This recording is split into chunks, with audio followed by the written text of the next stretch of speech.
Hello, everybody, and welcome to Middle Age Geeks. This week we will be reviewing Jurassic World Rebirth, and before that, we'll have a chat about some entertainment news and movie trailers that came out this week, and chat about what we have been watching and playing. I'm joined by my trusty co-host Phil. How are you doing, buddy? Yeah, not too bad, man. Too bad. I'm looking forward to getting stuck into the bit of news this week. Some good news and some sad news, obviously. I think that the big news is your Nintendo Switch finally arriving. Yeah, I finally got a Nintendo Switch, which is just amazing, and I got it because someone sent me a lovely text that would be you. Just going, you must be checking every hour, just like they have it in Smiths. I'm fucking over to get it. And I got it, and as much as I've berated Smiths and their cancelling of my pre-order, they did have it delivered the very next day, which was fucking fantastic. And we'll get into that a little bit later on. But news-wise, trailer-wise, there's a few new trailers out this week. Yeah. I mean, the Running Man trailer, it looks absolutely bananas. Like I decided this week to, because I never read the book, so I've just started to read the book this week. Because like for the long walk, I said I was going to read that before it came out, and I have done. Just really enjoyed it, so I was like, right, I'm going to read the Running Man. So I don't know how close, the original Arnold Schwarzenegger one is to it yet. It doesn't seem that close based on the couple of early chapters that I've read. So I don't know. It's interesting to see, is Edgar Wright one going to be closer or not? There hasn't been much humor in the book so far, so whereas there's lots in the trailer. Like he's having a blast. Glenn Powell. It's fucking wild. Glenn Powell's having a blast. So is Coleman Domingo. It looks like, because I saw him on, I think it was Graham Norton or something. He was talking about this role and just going. He just had an absolute fucking blast getting playing this larger than life crazy character in this crazy world. But yeah, I think it's. Word on the street is it's much more like the novel. Like the Running Man or Schwarzenegger one was a bit of a detour, and because that was more kind of localized in a obviously probably budget reasons. It wasn't him trying to survive in the city, in the world, which is fucking mad when you think about it. And the trailer kind of showcases that. It looks bananas, like absolutely bananas. Action over the top. I mean, there were points in it where it was like, okay, not that it didn't seem generic, but when it starts, the opening is very much kind of this neo fucking future, crazy future, and it kind of looked very kind of like trying to be Blade Runner and all this kind of stuff. But when it takes off, it does go absolutely bananas. And for a lot of it, though, I didn't think it was that amazing of a trailer, but keep telling myself it's an Edgar Wright movie, and it's just going to be a fucking banger. Like, it looks like it'll be a lot of fun. Yeah. Did you check it? Sorry, do you want to say something? No, I was going to mention their trailer was the one you told me to watch, which was the Hail Mary project based on a book by Andy Weir, who did the Martian, which obviously was great. But I don't know. I didn't know that he went, like, obviously the Martian is science fiction, but it's projected a few years. There is it's believable enough kind of thing. Whereas this is, by the trailers, of fucking aliens and all sorts in it. It looks nuts. They give away a lot in this trailer. But yeah, I love this trailer, and this is a perfect example of a movie trailer working because of the music they chose, and like Harry Styles' "Sign the Times," but it's kind of a remix version with added kind of percussion and grand scale, like the trailer version of the song, and it just adds it just works perfectly for the trailer. But apparently the novel is a lot darker than this. People who've talked about it, and this maybe it's just it's kind of a marketing team job, but it does seem a bit more it's playing on Ryan Gosling's comic timing, which is fantastic, and like I watch him all day long. But this, it looks like a lot of fun, but they give away a lot in the trailer, especially like meeting the alien and all that stuff at the end. And how quick does that happen in the story? If it doesn't happen until the last third of the movie, that's probably a bit too much of a giveaway. But then again, a trailer, if you don't have that in it, then a lot of people would be kind of going, it's another space movie. We kind of people getting lost in space and all that kind of shit. But I love it. I can't wait for that movie. Any other news on your side? Just a couple more bits. So obviously the very sad news of Michael Mm. Madsen died. We're both huge fans Mm. of him, and we've talked about him before. The fact he would star in anything. Anything. Just loved acting, and he was, although he had that kind of reputation for being a bit of a badass or whatever. Like any of the stuff coming out, people are saying that's what they were expecting, but when they actually met him on set, he's just the fucking nicest guy ever. Mm.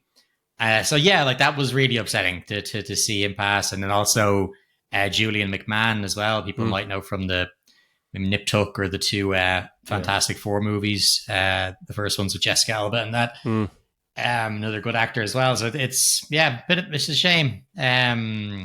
But on the more positive side, did you watch Keith David's reaction live to Oh yeah, to his getting his Hollywood, Walk of Fame there? Oh man, it was so heartwarming. I love him. Like, yeah, he's and just you could hear his family kind of giggling in the background, just like fucking sweet.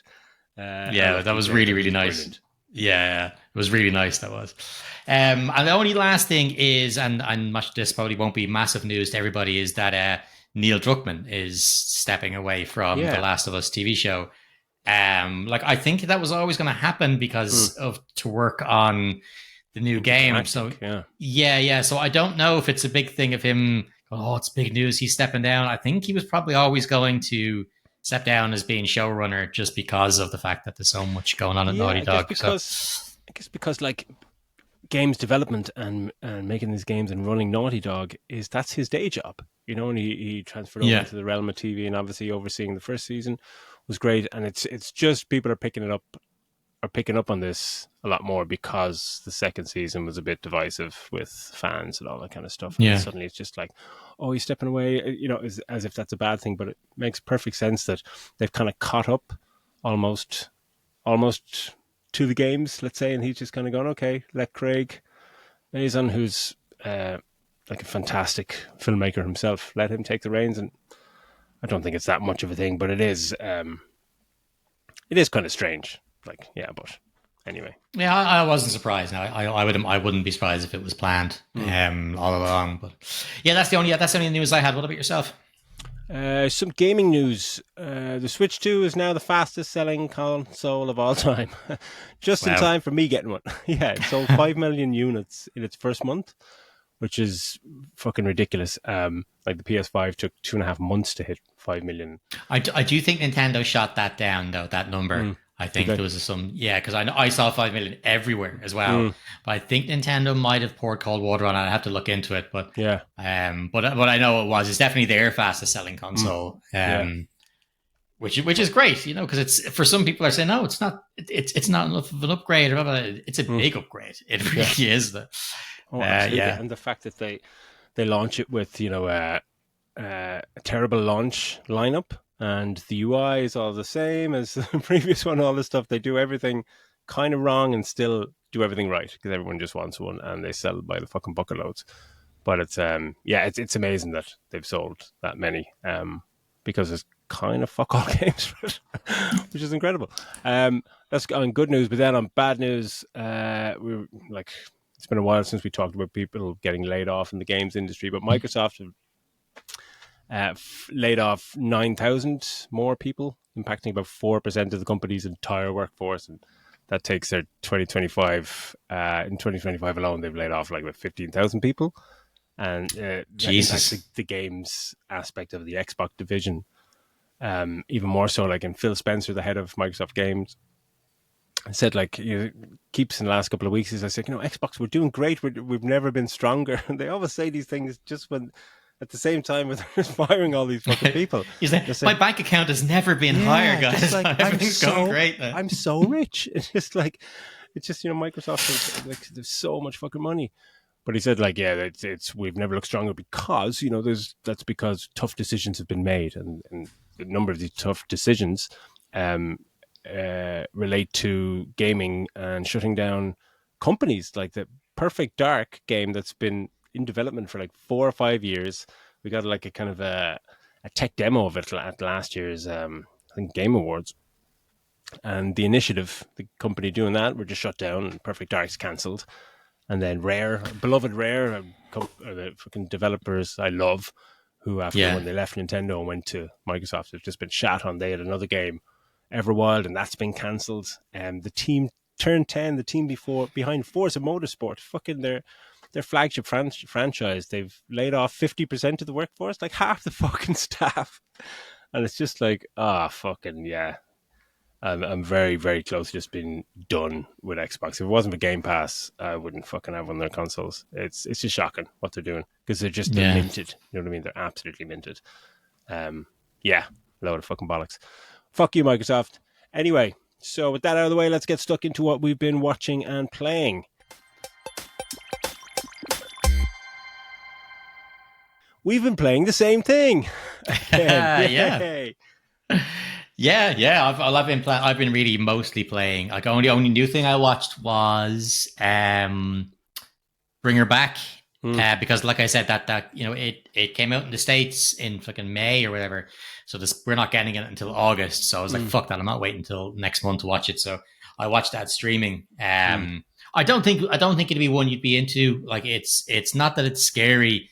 It's just it's so like it's super dark and super I don't want to say depressing, but it's like it's heavy as fuck. The themes that it covers, the actor, the kid, I forgot to look up his name, but there's a young kid you see with the kind of birthmark on his cheek in the trailers. He is incredible in it. And the child actors are actually great in it, and so is Ali Hawkins, but it's just it's not light. Let's just put it that way. I really, really enjoyed it, but it is dark as fuck and grim. And I just kind of felt sad after it. Playing wise, I've been playing Breath of the Wild. My dad and Mario Kart. Breath of the Wild is awesome, obviously, but I realized like I got an amiibo when I bought the special edition of Twilight Princess back in the day, and it's just been sitting on a shelf here behind me forever. I've never used it. I didn't use it when I got it for the Wii U, and I had never used it at all. I was like, you know what, fuck it, I'm just going to give it a go and see. So I scanned the amiibo in, and it's fucking business. Now, like, I can, when you have your runes for, like, your bombs or your thing, there's an amiibo one there as well. So I just turned that on, scan my fucking do it. Next thing, I've got a little wolf buddy running around with me who's fucking, he attacks people, he leads me to shrines, and he just looks badass. It's fucking class. So I've been playing, that's all I've been kind of really playing. And then Mario Kart Online with yourself was great fun. It really is. It's a wild time. It's like we were playing, like we could have played for another 2 hours, but we are kind of going, it's almost midnight. Just like, okay, just one more game. But three more games. It's so addictive. Yeah, we think we were about an hour saying just one more game. Yeah, just one more game. Just want Rainbow Road one more time. It's vicious. I've never had so much fun being mostly shit at the game and coming like 9th and 11th and kind of going, getting up into 2nd and kind of going, I think, and you can't finish your sentence about, I think I'm going to come in the top 3 before you're fucking 21st again. It's just like, holy Jesus. Like everybody is so tight. It's just right up, bunched up together. I think there was one of the races, I think there was some dude who'd done well a couple in a row. But for the most part, people were finishing all over the place. There was no one consistently winning or even getting in the top few because it's just that tight, which is just fucking class. It's carnage in the best possible way. But Rainbow Road is just so much fun in this one. The fact that because I haven't unlocked that in the single player game, so I've only played it that one time, and that was mesmerizing. Just like, oh my god, but loved every second of it. It's just wild fun. It reminded me of back in the day when started getting stuck into Call of Duty Online, and it's just rinse repeat. You have a match. You have a good match, bad match, shit, fucking curse the TV, try not to throw the controller out the window, and go again, and you go again. It's just this. Yeah, it's just this amazing, just emotional fucking roller coaster. Brilliant. Can't wait to play some more. But that's all I played on the Switch because I've been still playing Death Stranding, which is even more wild and wacky and fucking crazy, and it's showing you clips of it looks incredible. It's just I haven't been gobsmacked by graphics that I've witnessed since. Like back in Xbox 360 days, when I played like NBA Live and you'd see the reflections or you'd see their shorts moving, the fabric moving, like, oh my God, look, the fabric. And this level in Death Stranding 2, when you're just walking through a fair and it's all trippy and all the sparks are coming off, and just the lighting effects, I was gobsmacked, like jaw on the fucking floor kind of stuff. But yeah, it's madness, and it's lots of walking around carrying packages everywhere. But yeah, incredible stuff. Watching wise, watch fuck all. My daughter saw Minecraft was on fucking Apple TV, and I ran upstairs to try and download by nefarious means so I didn't have to spend €19 to fucking buy it on the TV of not doing that, and then I couldn't download it in time, so I bought Minecraft the movie. Oh God! Fuck's sake, yeah. And she watched about 10 seconds of it, and it's too scary for my 1-year-old, so she's not watching it. So fuck that. Yeah. So anyway, with that out of the way, let's get stuck into our movie review this week, which is Jurassic World Afterbirth. Jesus Christ. I'll do that again. I'm waiting to see your reaction to that. I'm leaving that in. That's fucking okay. Just...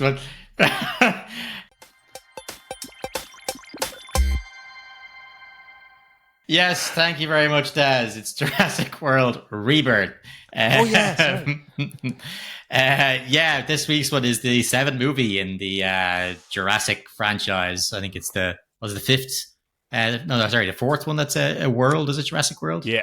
Yeah. A new trilogy or something? Yeah. Yeah, I think so, yeah. So this one is directed by Gareth Edwards, written by David Koepp. I'm always hoping I'm getting his name right. Yeah. Starring Scarlett Johansson, Mahershala Ali, Jonathan Bailey, Rupert Friend, Manuel Garcia Rulfo, and Ed Skrein, and some very annoying children. And it was a budget of 180 million. But like these like anything else, these movies will always make a fortune. This is on for a 300 million week. I think started on Wednesday was when it came out. 5-day weekend. But they're projecting by the long week, it's going to be about 300 million. It's pulling in. Like, on an 180 million bullet, they're laughing. Just a few more, it'll make an absolute bomb. And I'll talk more about why I find that kind of ironic and stupid when we get a bit further into it. But yeah, like I guess I really wanted to like this because I like Gareth Edwards, and David Koepp was obviously he wrote, well, not the book obviously, but he was and wrote the first movie, and Spielberg was heavily involved in the kind of coming up with the concept for this as well. Gareth Edwards didn't stray too far from Koepp's script apparently, so I thought, okay, this is going to be great, but it wasn't. Daz, give me your initial thoughts before we start kind of breaking it down. Like, obviously, for those of you at home, this will be the spoiler-free section at the start, and we'll give you a bit of notice before we do spoiler stuff. So yeah, Daz, give me your initial thoughts. Oh, like the trailers promised so much, and we've been fucking duped again. When will we learn this? I fucking hated this movie. I hated every single second of it, bar about 5 minutes. It was a tough watch. I was just bored watching it. I couldn't believe how bored I was. Like, the plot is straight from a fucking video game, and the characters are bland stereotypes. Scarlett Johansson is woefully miscast in this movie. God love her. Like, she's a really good actress, but she did, like, I didn't know what kind of character she was. Is she the stoic? Oh, and the two actors that turned down the role before her weren't any it's not as if she was she's third choice, which she was, but and the other two suited it much better. They didn't. The initial two it was offered to was Amanda Seyfried and Jennifer Lawrence. So neither of them really fitting a role of this supposed mercenary character. Yeah, because she starts and she's trying this stoic fucking hard-nosed kind of merc, and that lasts for about 3 minutes, and then she starts smiling, and then she's warm with people, and she's like, what's happening here? How has she been directed? Yeah, but I just can't.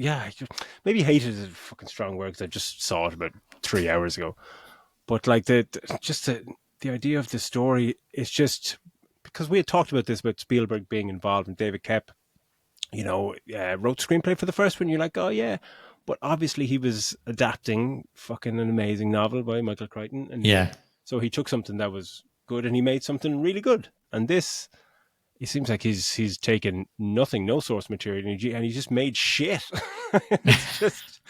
It was just really, really poor. That the It's just story with the family. We'll get into it, but like the family coming into it, you could actually take out the entire family thread of the narrative, which is a substantial running time. Take it out, and nothing changes.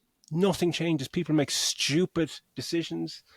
Has a climax where nothing happens. Just nothing happens. There's one good scene with a T-Rex chasing a boat down a fucking stream, and even that, it's got moments where, you see they're hiding behind a rock, and the rock is the kind of the size of a dinosaur's head, and you're like, oh, I bet his head's going to get stuck in there. Oh yeah, it's just lame, lazy. Script written by a fucking 10-year-old. It's just unbelievable. The way you can finish the dialogue before it's said on screen, and I hate that. I really, really did not like this movie. How about you? I didn't enjoy it. Like, there's a couple of parts that, dinosaurs are cool. Yeah. But like, I don't. Why did the fucking abomination dinosaurs? Why couldn't they just be fucking regular dinosaurs? Like, and that's what the kind of point I was alluding to at the start. Like the whole thing that David Kep said was like, people, and they say it in the movie, is that people aren't impressed. The reason we're making these monstrosities are people weren't impressed by dinosaurs anymore. And then when you look at real life, people aren't going to see this movie. It didn't make 300 million because people wanted to go and see mutant dinosaurs. They're going because it's Jurassic Park and it's dinosaurs. They're not going because it's a monster movie. I don't know how someone thinks that's a good idea for a story. And they show that, like, in the early parts of the movie, where Brachiosaurus or something is just like falling down in the middle of the city, and the traffic stops, and people are pissed off, and they're just annoyed. It's a fucking dinosaur. These things have been dinosaurs have been extinct for 65 million years, and we are still enthralled by them. We go to museums, there's games, there's TV shows, there's everything. We love them. You're trying to tell us that after them being around for 10 years, and now they're gone back to the equator because we're doing away with all that previous movie. You're telling us that we're just tired of them? That's like unbelievable. Like, there's actually that Brontosaurus, how the fuck it is. Like, there's graffiti. The bird thing is stuck wherever it is, and there's graffiti scrawled on the thing. And like, people are just like, oh, I'm trying to get to work. Can't believe there's a Brontosaurus in the way. Where the fuck are you, Fred Flintstone? Like, what? How the fuck are you getting pissed off? It said dinosaur. There are, like, most of the internet is dedicated to people looking at pictures of fucking cats, mesmerized by them. How are you not mesmerized by this gigantic monster of a fucking thing? Like, just the idea that, like you said, Daz, that we would be bored of them if dinosaurs are real.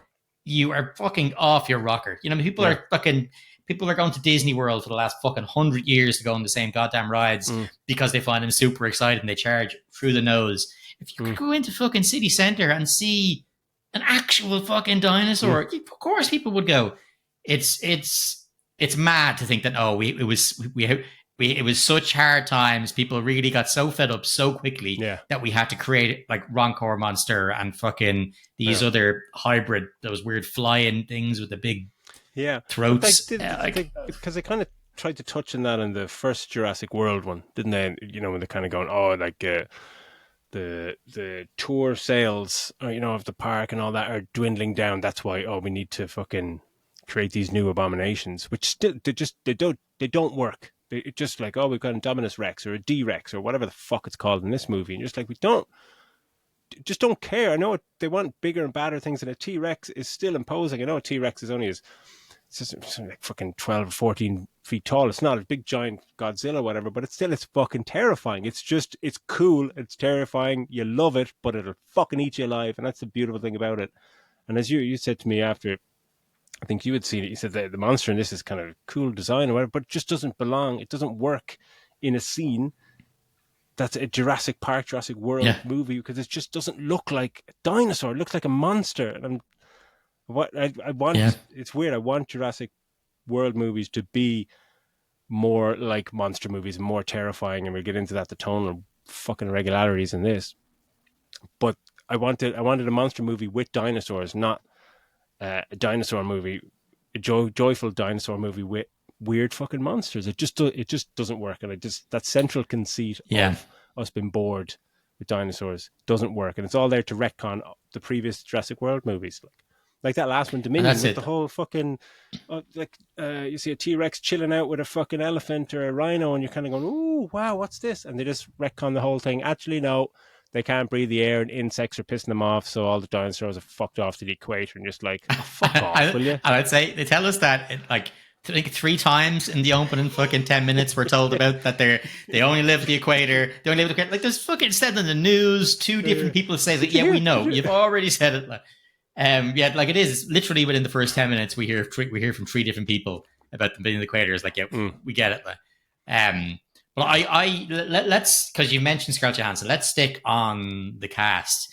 Like, there's incredible actors in there. Marshall Ali is an Oscar winner, you know, and Scarlett Johansson is a fucking Oscar nominee. These are great actors. Rupert Friend is fantastic. Like, there's apart from the annoying kids, these are like good actors doing their best with like shocking characters that they've written for them. Like these are supposed to be like a mercenary bunch, like team, and the only one really that kind of acts that way is Ed Skrein.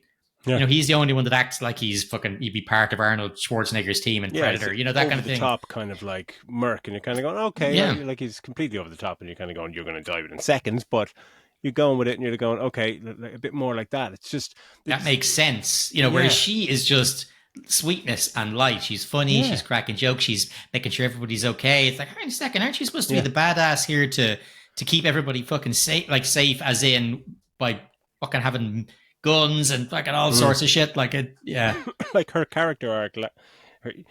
Her character arc finishes about 6 minutes into the movie, where she's this stoic, hard nosed, like the right thing to do would be this, and she's like, no, I don't want to do that. I'm in it for the money. How many? Oh, 10 million quid. Yeah, give me that. And then fucking 10 minutes later, she's like, actually, no, we should do things for the right reasons. And she's smiling at everybody and cracking jokes and stuff. But herself and Marshall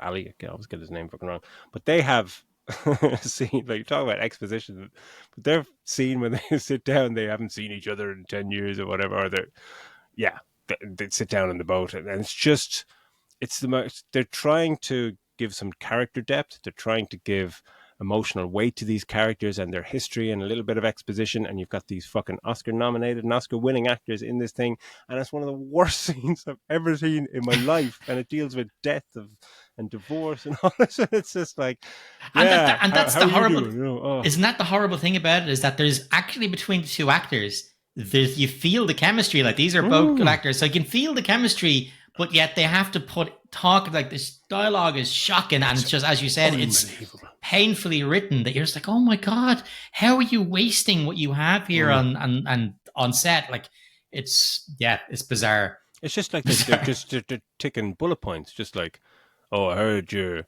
colleague died on a mission. Yeah, how's your wife doing? Oh yeah, we're not together anymore because my son's dead.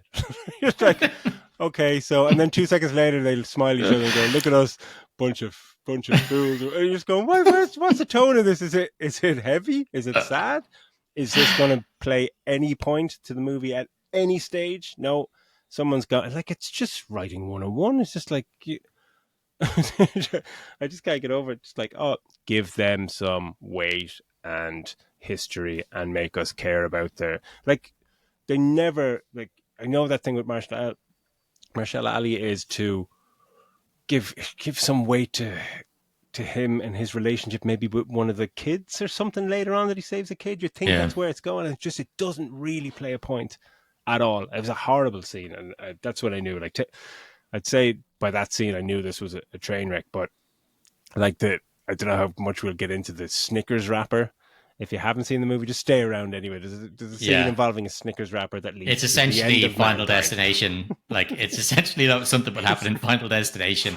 That's the first thing that happens when the sticker wrapper happened, and it gets. I was like, oh, fuck it. That's like the fucking coin falling into the oak. Basically, a Snickers wrapper. Some guy in this, like, they show it in the trailer, that like this research lab, and this clean lab with fucking crazy technology, fucking dinosaurs in it, you know, hazmat suits, all this kind of fucking guy eating a Snickers. Run! I'll just close the door, drops the wrapper, and it blows into a little hole in the door and just shuts down the entire security system and shuts down the base and releases all the dinosaurs. And you're just going, who Yeah, wrote this? that's not a spoiler, by the way. If you've seen the fucking trailer, It's you'd in the first see 2 minutes. that's how he gets locked inside the oak. It's appalling. Like, it Yeah. really is appalling. It's yeah, like it's hard work to get through this one, and I really agree with you, Daz, with regards. I know we're on the performances, the family, the ones that are on the boat, like the civilians. There is no need for them to be in this movie. No. They add nothing to it, and they're incredibly annoying. Like the what's it called, the boyfriend or whatever is an absolute melt. Like, I think the dad was good. Keep it in a decent performance, but he's good performance. But he's the worst dad in the fucking world. In no world would a father go on a fucking sail with his 2 daughters and his fucking dipshit wanker, or her dipshit wanker boyfriend, who puts him in danger several times by being a fuckwit and not doing. And they're sailing across the Atlantic, like. Yeah, and they're sailing across the Atlantic through this area that is just like, all the governments around the planet have said this is a no-go area. You're forbidden from going here because it's really dangerous. Blah blah blah. And it's like, oh yeah, I think as well that Dad said it's their last family voyage, and just like, how has his wife gone? Yeah, that's a really good idea. Like, how much? I think the wife is dead. Oh, she? Okay. Yeah. Yeah, I didn't get that. But yeah, so they've gone on a last family voyage, and like, that's, yeah, we're just going to sail across the fucking Atlantic. It's just, it's nonsense. They don't add anything to the movie. If anything, they take stuff, they take away, and we'll discuss that more in the spoiler part. But no, not a fan at all. With regards to how the dinosaurs looked, I thought that the effects for the most part actually looked pretty decent. There wasn't really too many parts where I was like, I'm not a fan, as I mentioned already, about the fucking T-Rex swimming underwater, because that whole scene makes no sense. Because at some points he's standing up, at some points he's like, it's the most inconsistent riverbed of all time, because it's enough to hide him. And that's another fucking thing. These dinosaurs are about like 3 times the size of a house. They're fucking huge. They always seem to come out of nowhere. No one, how could you not hear a T-Rex coming? Or that monstrosity from the trailer. Yeah. Like, all of a sudden it just comes up from behind a tree or behind a rock. Like, how did you not notice that thing? No thud of the pounding around. Yeah, it's just, and it happens so often. It's these massive creatures. Yeah. And they're not trying to sneak. They just happen to just go, holy shit, where did they come from? It's because the plot has to happen. It's like when you see like in Robocop 3 or something, where sometimes he just sneaks up on people and it's like, how is he doing that? Put on fucking silent mode. What the fuck is that? But the reveal of the T-Rex is kind of cool from behind the grass in the water thing. That was the only thing where it's just like, how have they not seen him? And just like, he's sleeping in the grass. That's kind of cool. But there's moments where, in the trailer, when they're going through the field and you see the tails of the dinosaurs come up, and then it's revealed, and it's that John Williams score kicks in, and it's here we go. Yeah. But then, like, the scientist in that scene is just acting like, oh wow, and I think he cries at one point, just like, yeah, but you live in the city that has dinosaurs. You've seen them. You've seen dinosaurs. But they come up out of this fucking like. It's a cornfield or whatever, and it's up to like shoulder height, and then suddenly just these tails come up, and then these giant fucking like, skyscraper size dinosaurs come up. It's like, where the fuck have you been hiding? It's just so inconsistent. It's just, oh my god! And I think, touching on the family coming in, it really strikes me that this is kind of a movie, and because the tone shifts all over the place, that it's a movie kind of by committee and by suits and studios and test screenings and stuff like that. Someone obviously, said, it'd be good if, script is good, it's looking good. Let's get a family in there, or we need more laughs, or in the end, they've obviously reshot a few things to tidy up the ending. But it's just so inconsistent. It just makes a load of it just doesn't make any sense, and it's really, and it's a shame. Like, I think the idea of having this being the almost like the Lost World, like it being the first, because the Lost World was kind of the first attempt at Jurassic Park, and it didn't really work out, or whatever it happens to be, something along those lines, as it being the very first research thing, but still just have it just be dinosaurs and overrun. It's another shot at doing Lost World properly, but this was just. It was just painful, like, and it really just signifies that this is the way they're going to keep going it, with these fucking mutated monsters rather than actual dinosaurs. I mean, it's Jurassic by name alone, because where those flying things with the big necks on them, those they're the things we see the most of. In it at that, and the big huge what should we call it? T-Rex only gets one scene really, so like you're not getting any of the Velociraptors. It is just turned into a monster movie, and is it going to keep going that way in this next trilogy? Especially if Gareth Edwards is involved, it's going to make money. It's already making money. It's just not a Jurassic Park movie for me. It does it hasn't recreated any of the magic of that, of the first movie, or even Jurassic World. Like Jurassic World was fun. You're like, okay, this is Jurassic Park that has worked. You know, it's worked. It's been going on for years, to the point where, as you said, people are getting bored and they would need something new, or the shareholders want something new. So it had been working for a while, and that's what made it fun. You're going, okay, this is what we would have seen had John Hammond's fucking will not go into shit. Yeah. But you know, that kind of excitement of holy shit, fucking actual dinosaurs, it's just gone now. You know, it's it's kind of become a brand. It's become a theme park ride.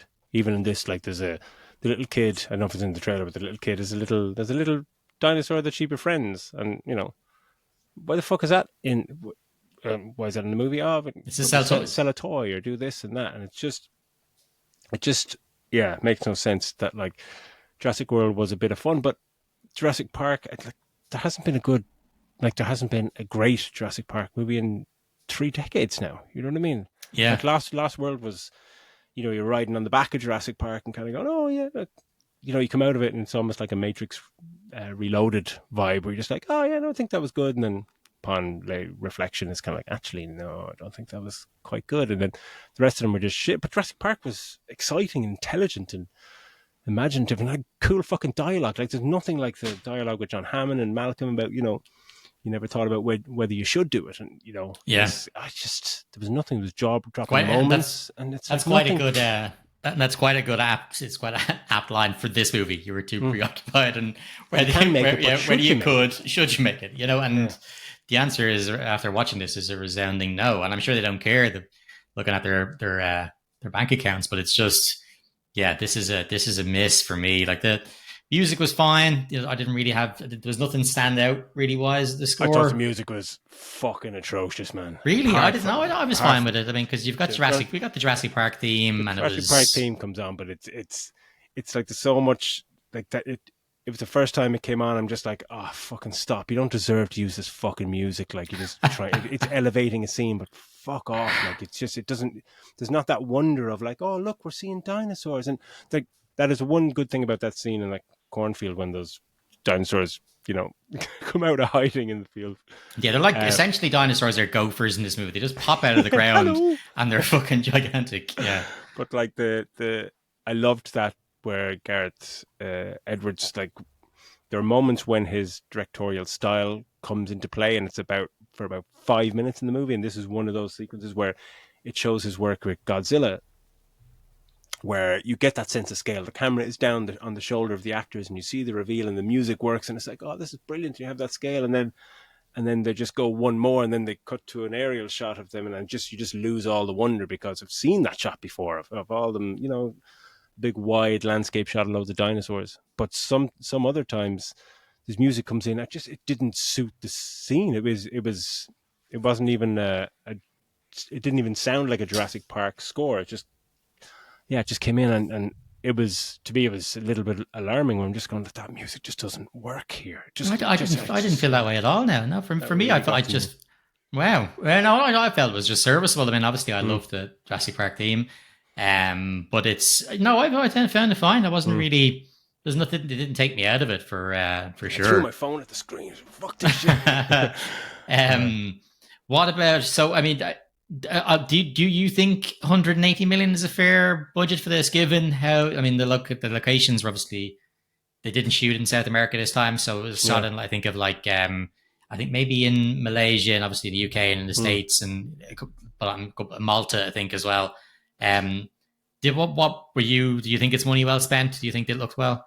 I think there wasn't any kind of like, oh wow, that looks amazing. It didn't look bad or cheap, or there was no moments where it just jumps out at you like a sore thumb. We were just kind of like, that's unfinished CGI or whatever. It was great. Just especially the inconsistency of the scene with the T-Rex and this in the stream was one thing, but that was a showstopper in terms of like it looked like he was in the fucking water, and you're gonna go, that's really that, yeah, it's nice, Yeah. nicely done, serviceable, but there was nothing that made me go, holy shit, that's fucking amazing, 180 million. And surely at this point you can make dinosaurs look real for a little bit cheaper.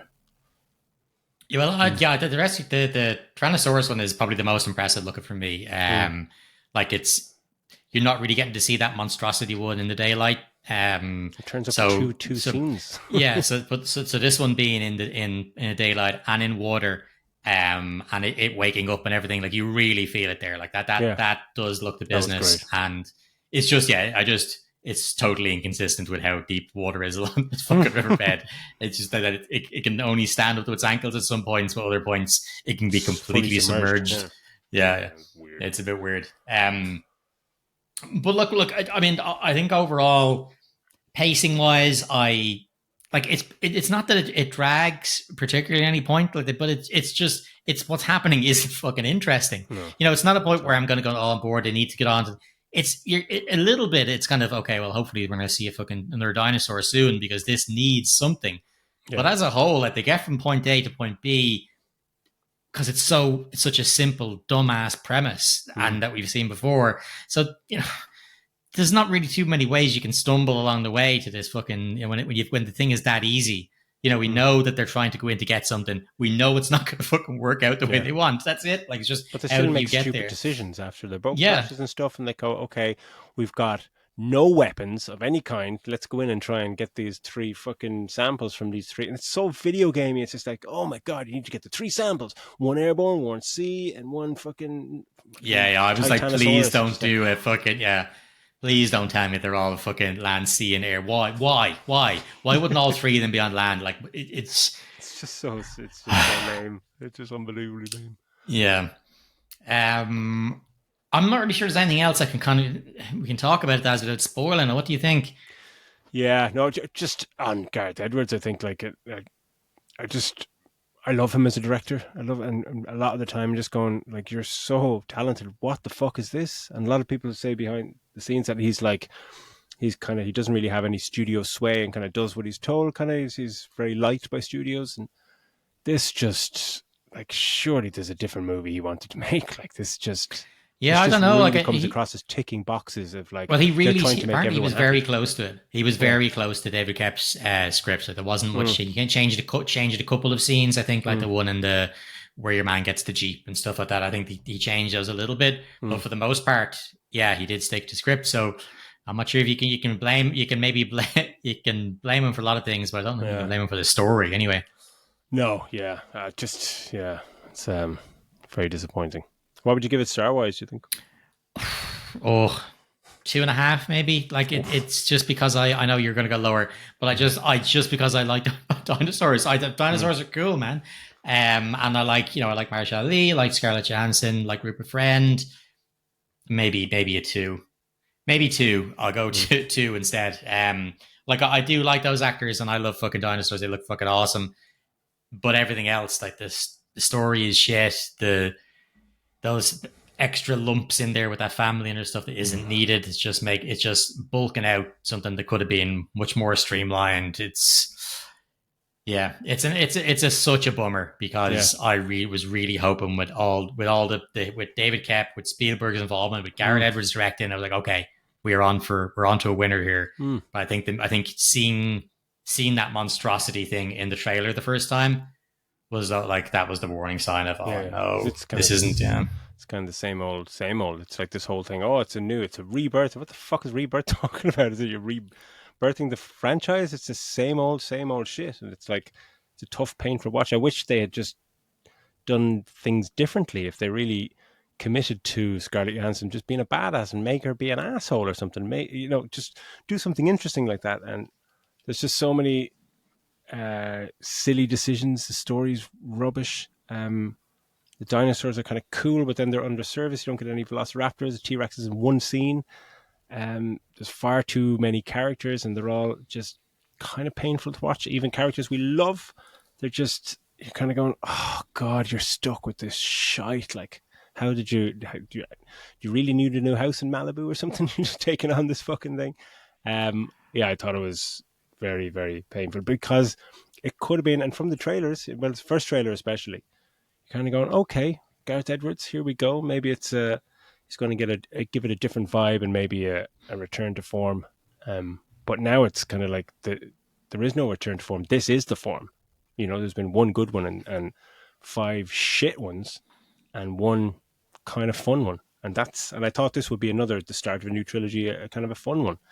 And yeah, I don't think I could give it 1 star because some awful movies have got 1 star. But yeah, I give it 1.5 just because there's a T-Rex scene in it and I fucking love T-Rexes.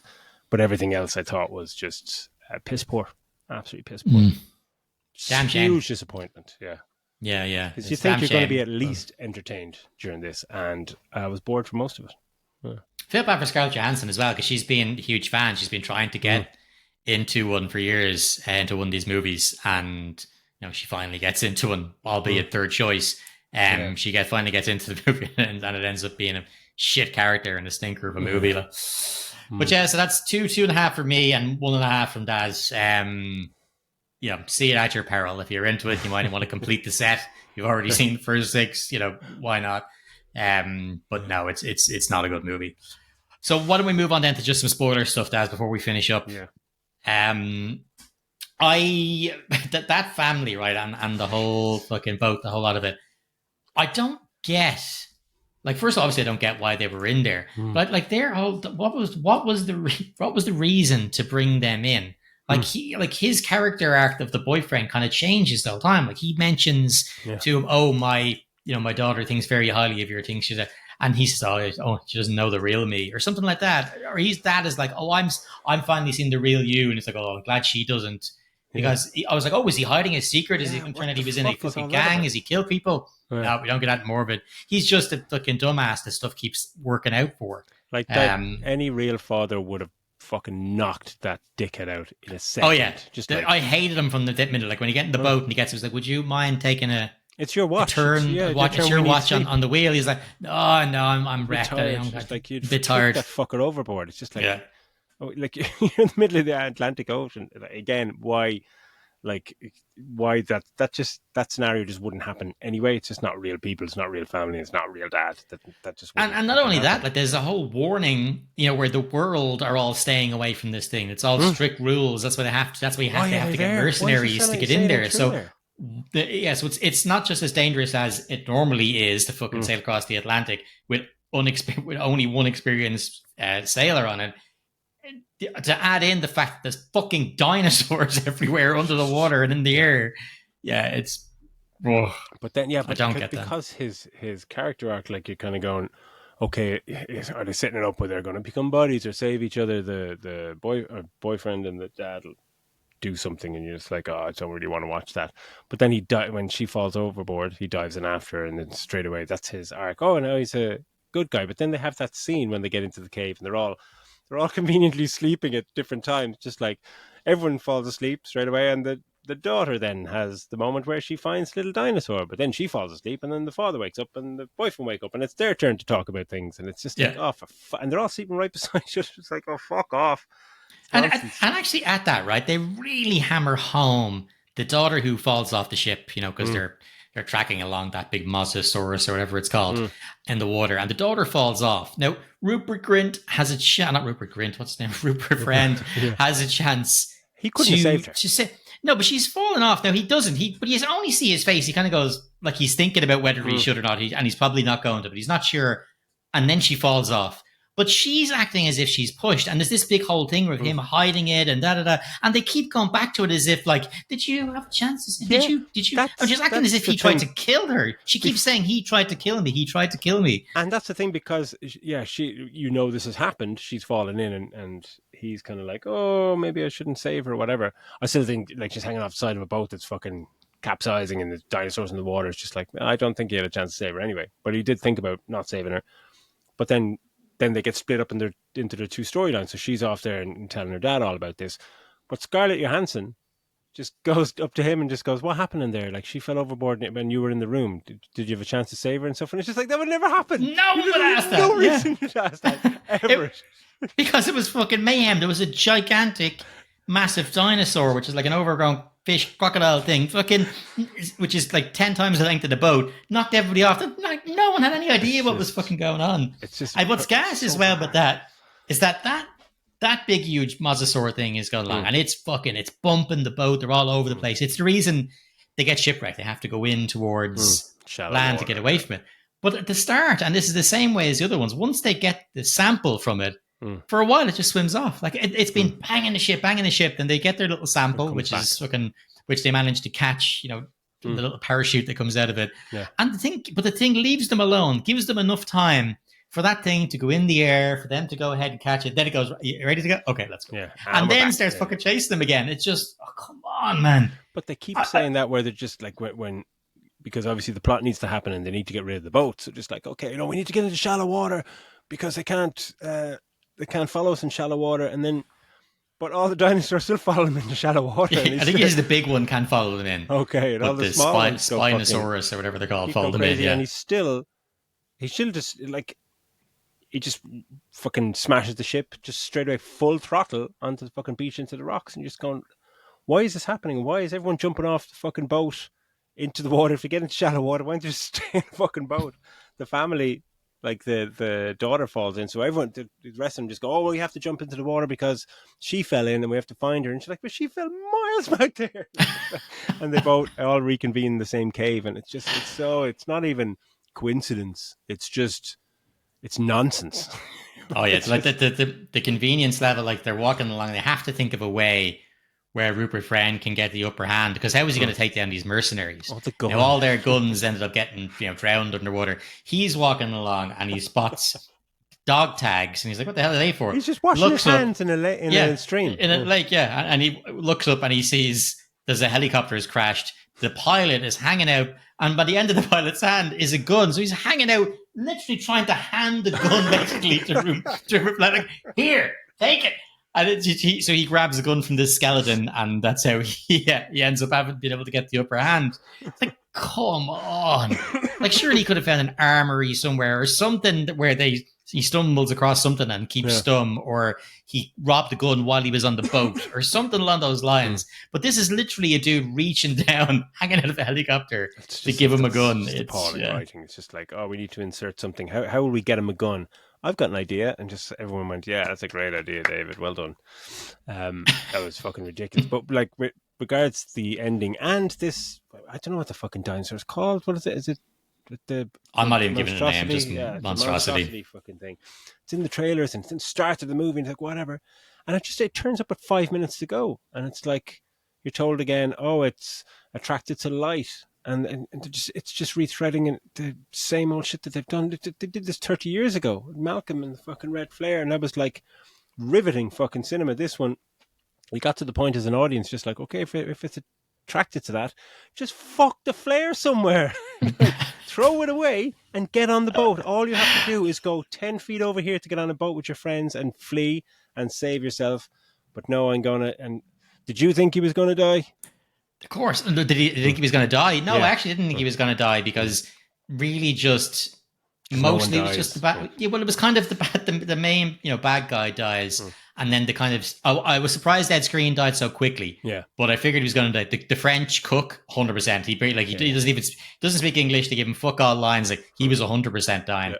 You knew those side characters were going, but of the main cast, of the main cast, I was like, no, this is the only one that's going to die is going to be Rupert Friend. And I was very surprised when he got cornered, which he did. He's getting followed by this big monstrosity thing, and they're like, oh god, he's out there being fucking killed. He's gone. Blah blah blah.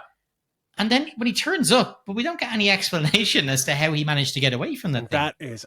I swear has to be 100% test screening. People went, oh yeah, that's a bit of a sour note, and people didn't like the fact that he died because he's pinned against the fucking in the fucking marsh or whatever, and this tree's all behind him, and he's there, and the thing's walking in, he has the flare, and just cuts away, and you see the flare go out, and then in that moment I was like, oh, that's a good way of not showing any gore or whatever. Just like, they see the light go out. It's just like symbolic of, okay, his light's gone out.